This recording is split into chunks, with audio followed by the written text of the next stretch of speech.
I always have had an interest in investing in general and educating myself about different types of investing, and I've always kind of come back to real estate in general because of all the things that we discuss on your podcast all the time. I've read a lot of real estate books, and I think a lot of people probably talk about that Rich Dad Poor Dad book, which opened up some new thoughts in my head, especially the 1031 exchange they mentioned in that book. And my medical partner is the one that actually turned me onto your network because he had invested with you, and that's how I came specifically to your podcast. I spent a lot of time educating myself before diving in. The method that I had started my investing with you was through this 1031 exchange. Welcome to the Creating Wealth Show with Jason Hartman. You're about to learn a new slant on investing, some exciting techniques, and fresh new approaches to the world's most historically proven asset class that will enable you to create more wealth and freedom than you ever thought possible. Jason is a genuine self-made multimillionaire who's actually been there and done it. He's a successful investor, lender, developer, and entrepreneur who's owned properties in 11 states, had hundreds of tenants, and been involved in thousands of real estate transactions. This program will help you follow in Jason's footsteps on the road to your financial independence day. You really can do it. And now, here's your host, Jason Hartman, with the complete solution for real estate investors. Welcome to episode number 1205. Thank you so much for joining me today. We are going to talk about another piece of technology that can help you with management, or better yet, self-management. We just want to make you an empowered investor and help you become independent so you can make the decision that you need to make on how you're going to manage your properties and your entire portfolio from a position of power. You don't have to have a property manager, but you can have one if you want. You can make the decision because you have the capabilities and the tools to do what you need to do. And that's what today's episode is about. We will have a guest speaking about this technology in a few minutes, but first, for the intro portion, Adam is here with me, and we wanted to do a little Q&A. Adam, welcome back. So our first question is from Brenda Harris. Hi, Brenda. Thanks for listening. And she says, you are no fan of California real estate, yet you reference the success of your aunt in Sacramento. How was her success possible? Oh, Brenda, come on. Seriously? Her success was possible because she started in the 70s. And the question that's good to ask is always, compared to what? Right? Compared to what? Yes, my aunt and late uncle now had purchased and built quite a big real estate portfolio, and they did that in the Sacramento, California area, and still own, I think my aunt has only sold one house in her life. And, they followed the old school plan, and it worked out because time will make everything work. The question would be, though, if they were to invest in areas, if they did the same thing in areas that were, number one, diversified, and number two, had better rent-to-value ratios, instead of owning, give or take, 100 properties, they might own 300 or 400 properties, okay? We just don't know, because the compared to what question, the dogs that don't bark question, is an unknown. We don't know what they would have done. We don't know how it would have gone, but I can definitely tell you that by investing in the Northern California market, they have sacrificed a lot of cash flow over the years.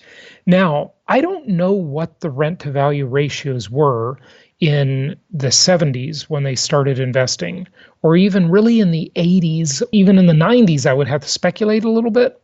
But certainly in the last 20 years in the 2000s, those rent-to-value ratios in Sacramento have not been desirable. What hides a lot of mistakes is that the asset class is so powerful, and I think it is fair to say they're mistakes, okay? That the asset class is so powerful that the rising tide of the asset class of income property, especially when you have a lot of equity in it, and you haven't done the refi till you die plan, and you haven't equity stripped along the way, it feels like it's working better than it really is. Because if you have a free and clear property that's worth $425,000, for example, and your rental income on that property is $1,900 a month, anybody listening would say, and Brenda, I'm sure you would say too, that's a lousy rent to value ratio. But if it's free and clear and you've got 80 or 100 or 120 of those properties producing $1,900 a month, and you've got a bunch of lazy equity in them, it feels like it's great, doesn't it? But it's really not great. It's really a mistake, because you could get a $200,000 property and get $1,900 a month out of it potentially, right? Closer to that 1% rent to value ratio. So I'm not saying that my aunt did it right, okay? What I am saying is that she did it. And just because the asset class is so powerful over the years, being frugal, constantly investing more, buying more properties, there's a certain amount of momentum that is absolutely doing it right. Could it have done better? I think it could have, at least from probably in the 90s and onward.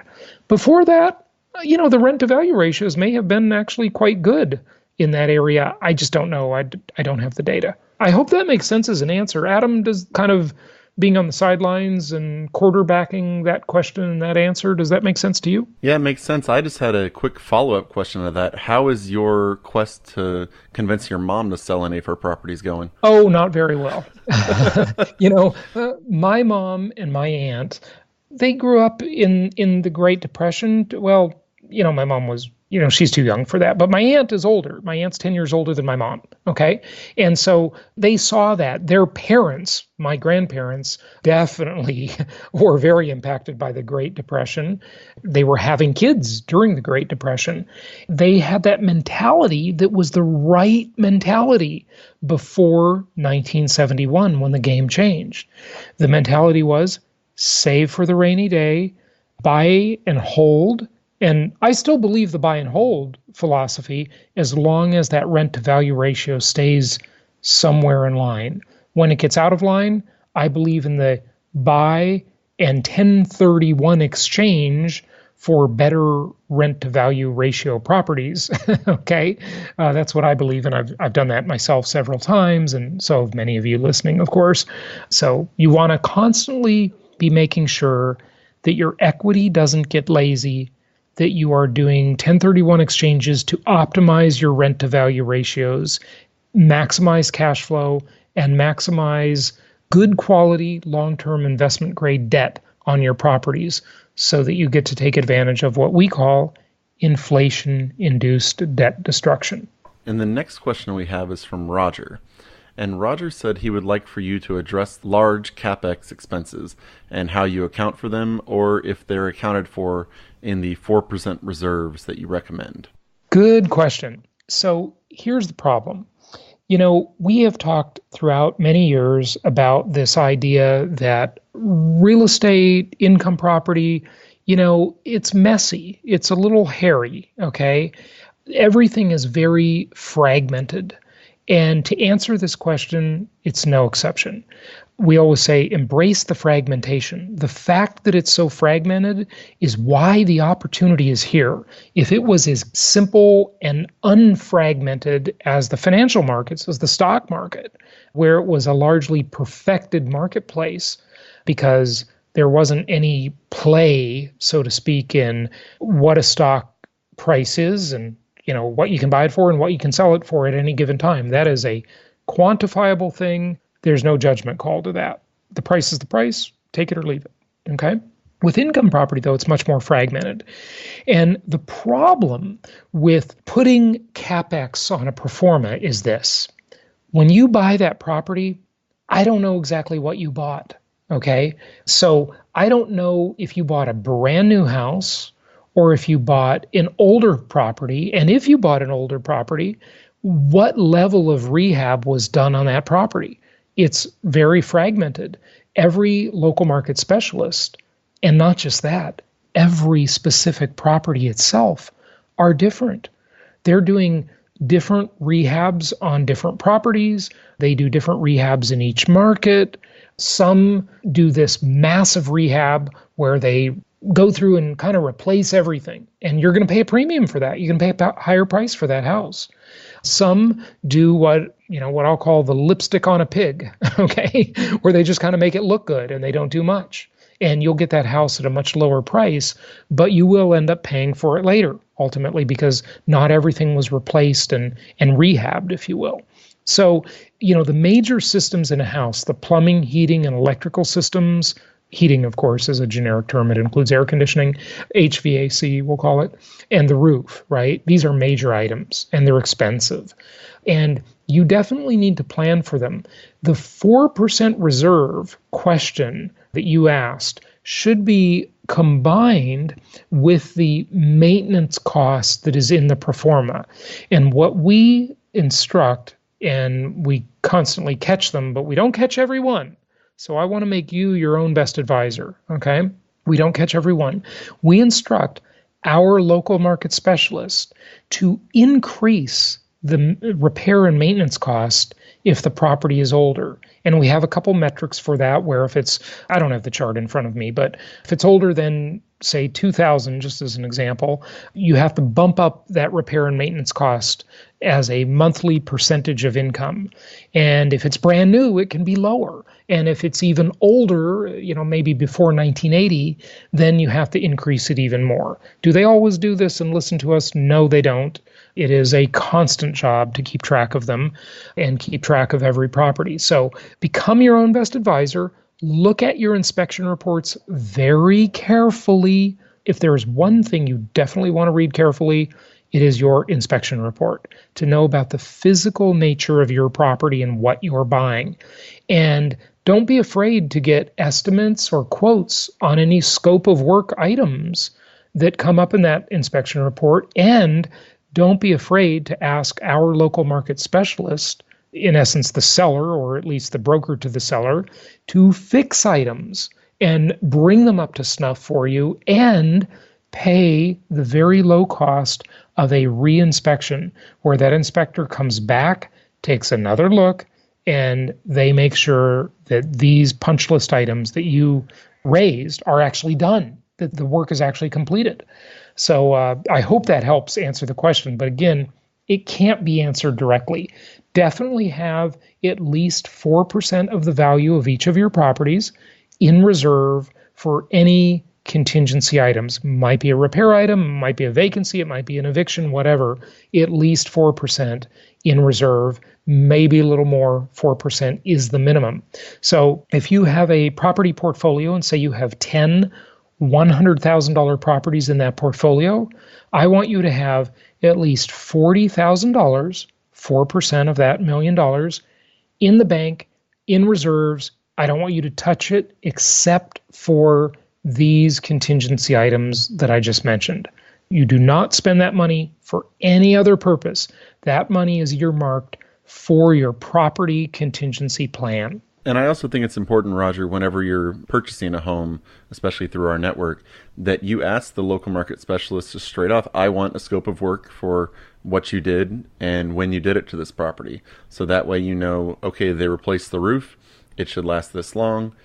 Make sure that you're planning correctly for those purchases in the future. Absolutely, because they will come, and we don't want you to be surprised. We want you to be ready. We want you to plan for this stuff, okay? Expect the best, but prepare for the worst. And when you get this scope of work, I want you to require them to give it to you with a degree of detail, okay? Don't just say new roof, okay? Spec it out. What kind of roof? Spec out the details about it, okay? Don't let them get away with vague paperwork. You want your paperwork to have detail and specificity to it, okay? People are lazy. They want to be as vague as possible so you can't hold them to it and they don't have to spend a lot of time preparing it. But any scope of work that you get from any contractor, and it might be the local market specialist or the seller, or it might be an outside contractor, make them detail it out. You want details, not just vague things, okay? You want them to itemize things, you want them to detail things out, and you want specificity on there. So I hope that helps. Sounds good. Well, if you have a question for us, please do not hesitate. Go to jasonhartman.com/ask and submit your question, and we will get to it as soon as we can. And you can hear your name and your question on the podcast. We love your questions, so keep them coming, keep them coming. And without further ado, let's get to our guest and talk more about becoming an empowered investor. It's my pleasure to welcome Frank Barletta to the show. He is the CEO and co-founder of an app that can give you institutional grade power as a mom and pop investor. And the app is called UpTop. And Frank, welcome. How are you? Thank you very much for having me, Jason. I appreciate it. It's good to have you. You know, it's so great to see how there are so many tools in the marketplace that formerly were only available to sort of enterprise level companies and landlords. And now the technology is just trickling down. So mom and pop investors with very small portfolios can take advantage of this, right? It's a great opportunity today to be in technology and also to be able to provide that level of expertise and tools to anyone from the institution to the mom and pop. It is awesome. So tell us about the application now. Is it an app? Is it a desktop software? Is it both? You know, give us an overview. We've created an ecosystem, and the ecosystem is a cloud-based product that allows landlords and property managers of any size to connect directly with the tenants and prospective tenants. We do have mobile apps, and those mobile apps have been designed to create a phenomenal experience for renters. So renters want to do things on the go. They want to find their next apartment. They want to pay their rent, put in their maintenance requests. So we've developed mobile apps and a web app for them to do that, so on any device. And for your landlord and property manager or agency, you can use it on any iPad or any tablet, as well as any computer desktop browser. Okay, what does it do? Tell us a little bit more about what it does. I mean, you described it when you talked about the tenant side, but there's a lot of back-end stuff available to landlords too, right? Yes. So UpTop is the first free end-to-end rental ecosystem. And when we think about how everyone does business in this space, we think that there's a couple different buckets of services that are provided. So you have your marketing side, you have your lease up, and then you have your back office. And what UpTop's designed to do is facilitate or streamline the entire process and the property management or the management process end to end at no cost, again, to the landlord, property manager, or to the agency. So that's thing from marketing your current or existing vacancies. You have the ability to screen and communicate in real time. You can have leases signed online. You can collect rent. You can use our accounting tool to generate reports and manage your expenses, as well as offer a maintenance solution so your tenants can let you know when there's issues. You can record them. You can submit those to third parties that you work with and really just manage the entire experience in one place. Good stuff. So tell us about the marketing. I mean, what specifically would an owner do? Maybe you want to kind of take us through the steps. Does your system syndicate ads to different rental property platforms, or give us a little more of an idea about that? We've created our own ILS, which is an internet listing site. So similar to what a Zillow or apartments.com is as a core business, we've developed ourselves. We also know that we are new to the space, and to maximize traction and to ensure that there's brand awareness and that the units that are vacant or have the most exposure, we do syndicate as well. So what does a landlord do?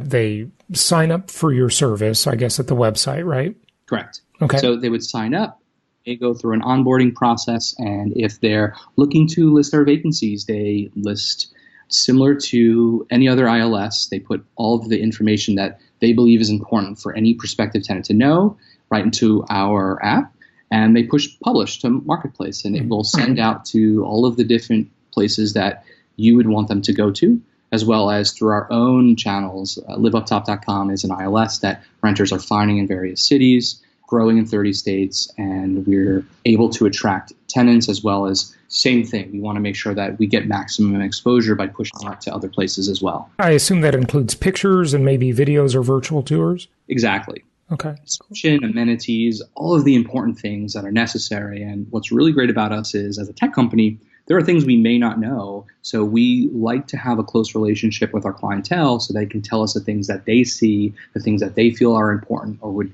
make their jobs a lot easier so that we can help and we can build that. And we do that all at no cost. It's interesting, Frank, that it's becoming such a large, I can't even call it a cottage industry, but it's like a large behind the scenes industry. I mean, we hear a lot about fintech. This is really a segment called rental tech, right?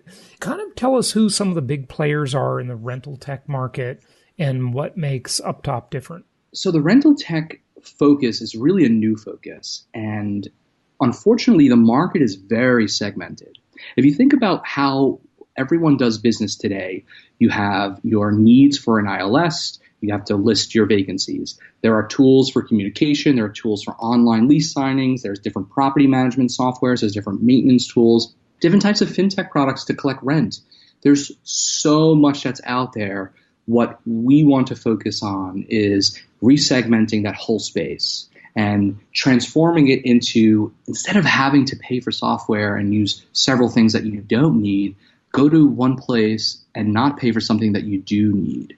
In terms of how new this industry is, there have been property management softwares and there have been internet listing sites out for many years, but there hasn't been much love or attention put onto this space. And we hope that we will be and continue to be the catalyst and the game changer in that space to drive more growth. Mm-hmm. I mean, we've had a few of the players in the marketplace on the show really quite a while ago. I mean, we even had them speak at one of our conferences. We had the Cozy people. At the time, their thing was mostly centered around simply rent collection and screening. But your app really sort of does the end-to-end solution. Tell us how that works. I mean, where's the business model for you guys making money? Is there a fee for the collection and the payment transfers, or is it sort of just a float on that money out there with all of your users? What's the business model for you guys? Our business model is focused on the transactions. We empower the landlord and property manager to do a full screening of their prospective tenants.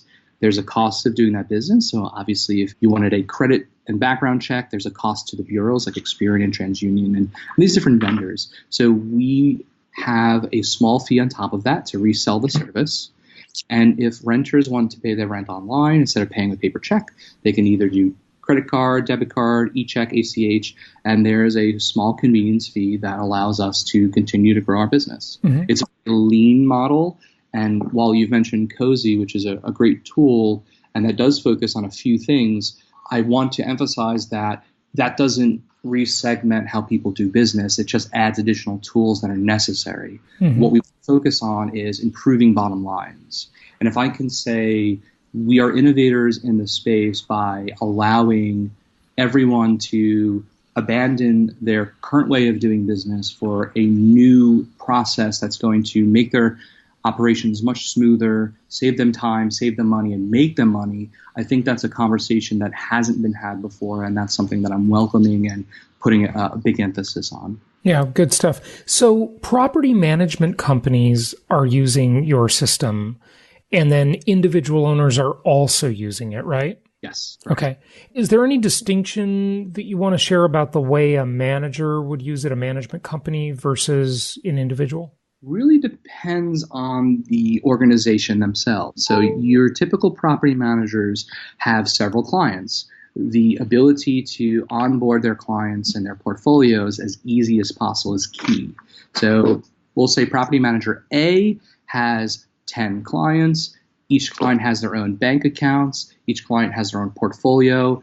We've designed our product to make that so simple that reporting at the end of the month, transactions that happen in real time get paid to the right people on time.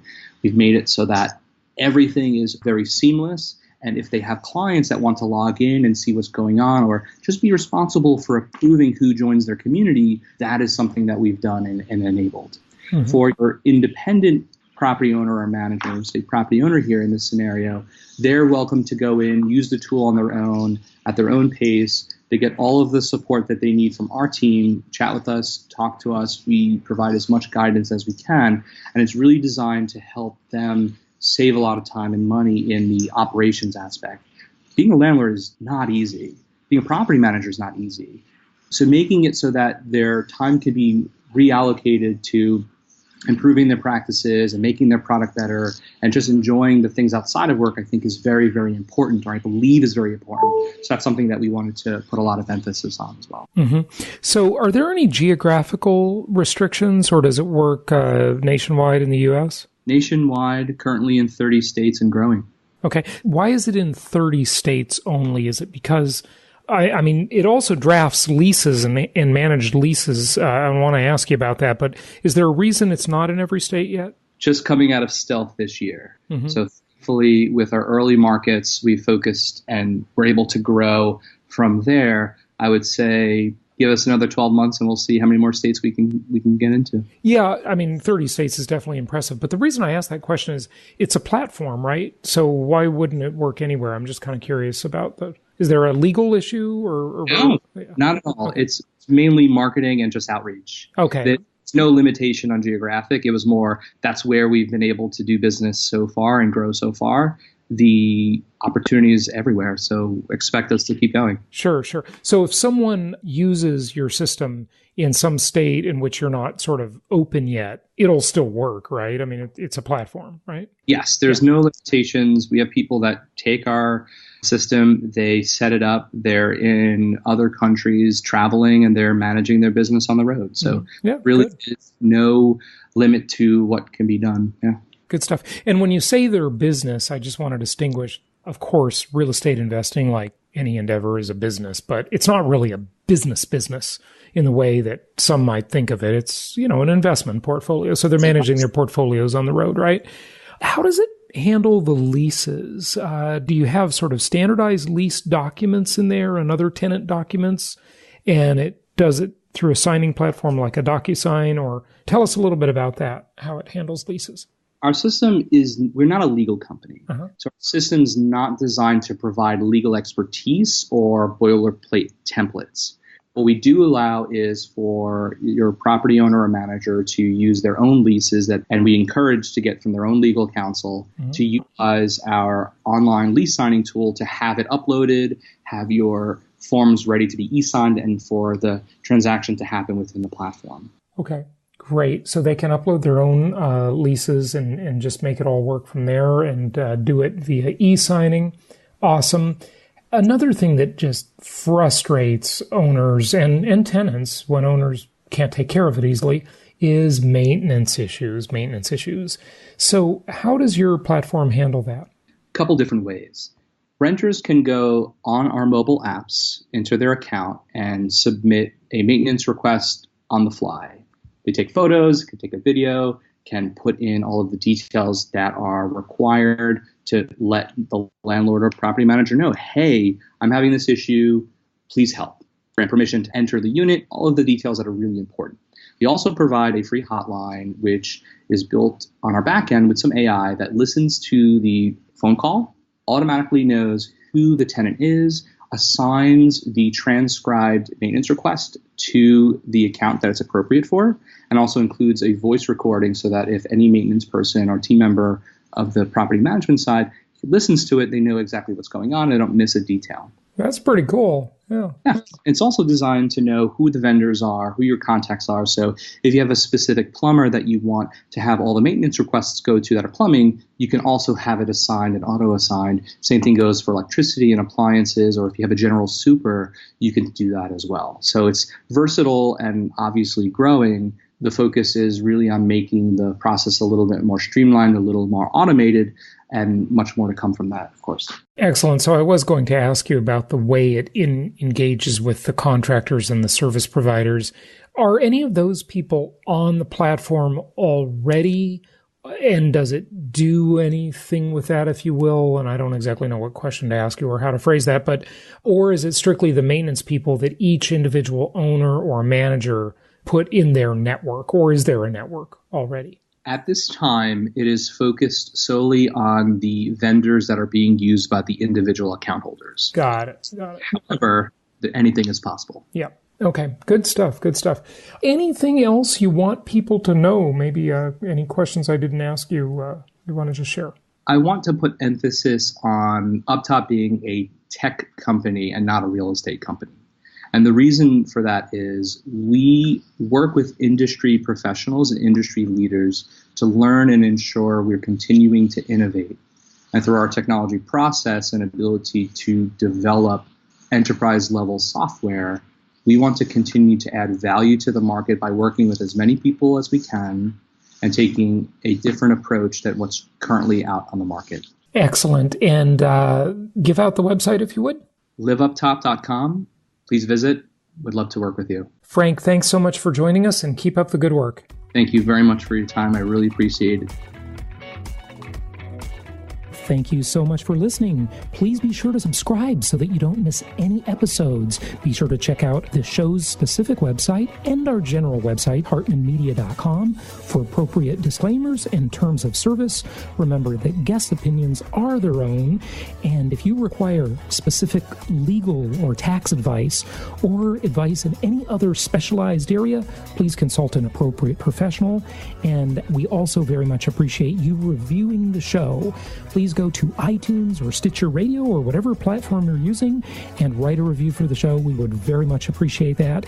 And be sure to make it official and subscribe so you do not miss any episodes. We look forward to seeing you on the next episode.